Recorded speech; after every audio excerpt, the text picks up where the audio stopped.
এরকম একটা সময়, এরকম একটা মুহূর্তে একজন মেয়ের সব থেকে পাশে পাওয়ার কথা যে মানুষটাকে, তার যত্ন পাওয়ার কথা, তার ভালোবাসা পাওয়ার কথা, তার সাপোর্ট পাওয়ার কথা, সেই মুহূর্তে উনি কি করলো? উনি হচ্ছে আরেকটা বিয়া করে তাকে নিয়ে ব্যস্ত আছে। মাত্র 3 দিন আগে উনি হচ্ছে কন্যা সন্তানের বাপ হইছে। ফেসবুকে একটা ভিডিও দেখছি, একটা ক্লিপ ভাইরাল হয়েছে, উনি মিষ্টি খাচ্ছে। এর থেকে 2 বছরের প্রথম মানে হচ্ছে সংসারে তার ইনি একটা কন্যা সন্তানের বাপ হইলো, তাও মাত্র 3 দিন আগে। আজকে উনি এটা কি করলো? তাও যে এরকম একটা রিজন দেখাচ্ছে, খুবই হাস্যকর একটা রিজন। ইসলামে একাধিক বিয়ের অনুমতি আছে, এটা হচ্ছে শর্ত সাপেক্ষে, নির্দিষ্ট প্রেক্ষাপটে। তবে এটাও সত্য, যদি একজন নারীর সাথে আপনি ন্যায়, ভালোবাসা আর দায়িত্ব নিয়ে ধরে রাখতে পারেন, তাহলে দ্বিতীয় বিয়ে করার দরকার নাই। একজন মানুষকে নিয়ে সারা জীবন কাটানো যায় না। বিয়েটা হচ্ছে একটা কাগজে কলমে শুধু একটা সাইন না, এটা ভালোবাসা, দায়িত্ব, ত্যাগ আর বোঝাপড়ার এক গভীর বন্ধন। সবাইকে ডাকা হয়েছে, এরপর ওই দিদির বাড়িতে একদিন ভাত খাবো। আচ্ছা, এখন আমি বলছি আমাদের এই ফ্যামিলি কার্ড আমরা কিন্তু ধাপে ধাপে সবাইকে দিব, কিন্তু একবারে তো সবাইকে দেওয়া কি সম্ভব? না, সম্ভব না। কারণ বাংলাদেশের রাষ্ট্রে টাকা 17 বছর ধরে পাচার করে গিয়েছে ফ্যাসিবাদরা।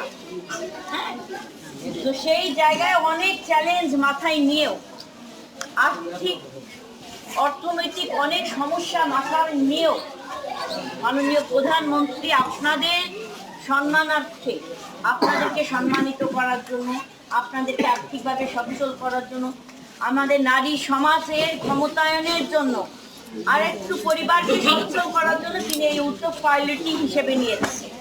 এই পাইলটিং এ প্রথম ফার্স্ট প্রায়োরিটি হবে হতদরিদ্র, দরিদ্র এবং অস্বচ্ছ পরিবারগুলো।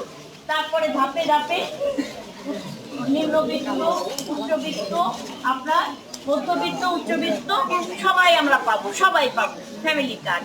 এখন এই ফ্যামিলি কার্ড ধরে আমার দরকার নাই কিংবা আপনার দরকার নাই, আপনি শুধু শুধু আটকে রাখতে পারেন না, তাই না? দরকার নাই। আপনি যদি মনে করেন আমার কার্ডের দরকার নাই, এই 2,500 টাকা একজন হতদরিদ্র পরিবারটা পাক, যাতে করে সে একটু ভালোভাবে চলতে পারে, তার সন্তানদেরকে ভালোভাবে চালাতে পারে।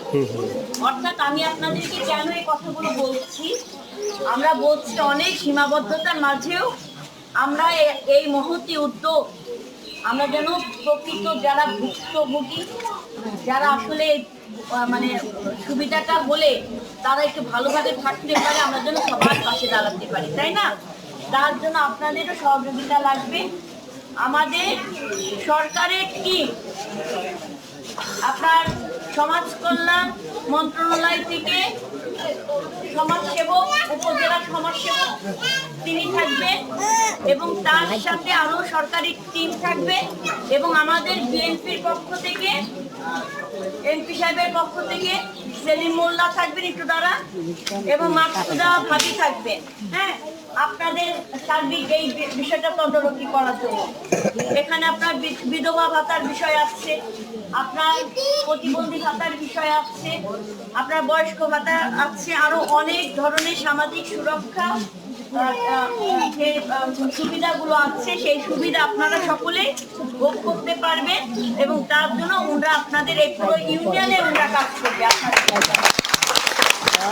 আমি আপনাদেরকে অনুরোধ করব, আমরা যেন কেউ অস্থির না হয়ে যাই, আমরা সুন্দর একটা ধাপে ধাপে ধাপে ধাপে আমরা সহযোগিতা করি এবং সবাইকে এই বিশেষ মানে সুবিধার আওতায় নিয়ে আসতে পারি। এই 8 নম্বর ওয়ার্ডের টোটাল গ্রাম কয়টা? মানে 6টা গ্রাম। আপনি বুঝতে পারছেন, 6টা গ্রাম। তাহলে আমাদের 6টা গ্রামে জনসংখ্যার ভিত্তিতে এটা ভাগ করা হবে, এবং সেখানে আমরা যে পরিবারগুলো হতদরিদ্র, দরিদ্র, তারপর হচ্ছে অস্বচ্ছ পরিবারগুলো, সেগুলোকে আগে আইডেন্টিফাই করে তারপর আমরা এই সুবিধাগুলো দেব, তারপর ধাপে ধাপে আমরা সবাই পাবো। তো আমি আপনাদেরকে বলছি যে অনেক মানুষ আছে, রাজনীতিবিদরা আছে, যারা অনেক বড় বড় কথা বলে, কিন্তু অনেক নির্বাচনের আগে অনেক প্রতিশ্রুতি দেয়, নির্বাচনের পর তাদের খুঁজে পাওয়া যায় না, কেউ চেহারা দেখে না, তাই না? কিন্তু এখন এই বাংলাদেশ জাতীয়তাবাদী দল, আমাদের মাননীয় প্রধানমন্ত্রী জনাব তারেক রহমান, তিনি বলেছেন প্রতিটি মানুষের কাছে যান, মানুষের কথা শুনে সমস্যার কথাগুলো শোনার চেষ্টা করে, এই সমস্যাগুলো কিভাবে সমাধান করা যায় সে পথ সৃষ্টি করতে হবে, সহজভাবে সমাধানের পথ তৈরি করতে হবে।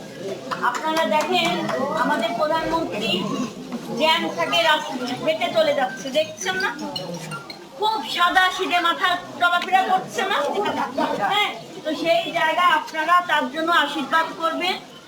ভগবান, ঈশ্বর, আল্লাহ সবাই, মহান সৃষ্টিকর্তা যেন আমাদের মাননীয় প্রধানমন্ত্রীকে সুস্থ রাখেন এবং তিনি যেন এইভাবে করে মানুষের সেবা করার আরো মানে প্রয়াস নিয়ে যেন কাজ করতে পারে, তাই না?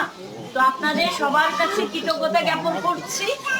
আমি আবারও আসবো যখন ফ্যামিলি কার্ডের এই হয়তো সপ্তাহখানিকের মধ্যে কাজ শুরু হয়ে যাবে, মানে যাচাই বাছাই প্রকৃত হত দরিদ্র কারা এইসব যাচাই বাছাই কাজ শুরু হবে।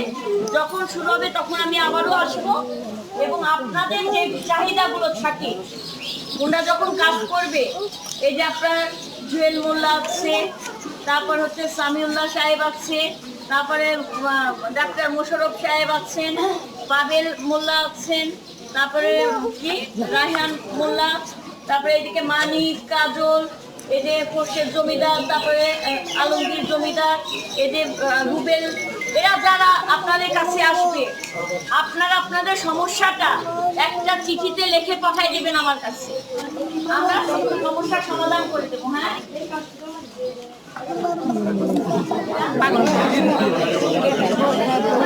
না, এই প্রক্রিয়ায় হবে না, এই প্রক্রিয়ায় হবে না। এটা হবে কিভাবে?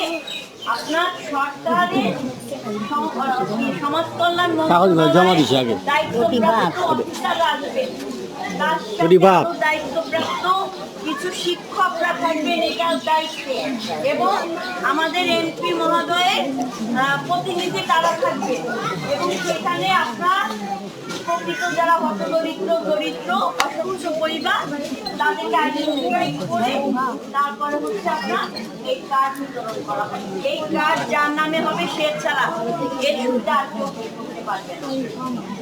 তো আপনারা বিচলিত হবেন না, আপনারা সবাই সুবিধা পাবেন, তার জন্য আমরা সর্বোত্তম চেষ্টা করব। আমরা তো কার্ড জমা দিচ্ছি,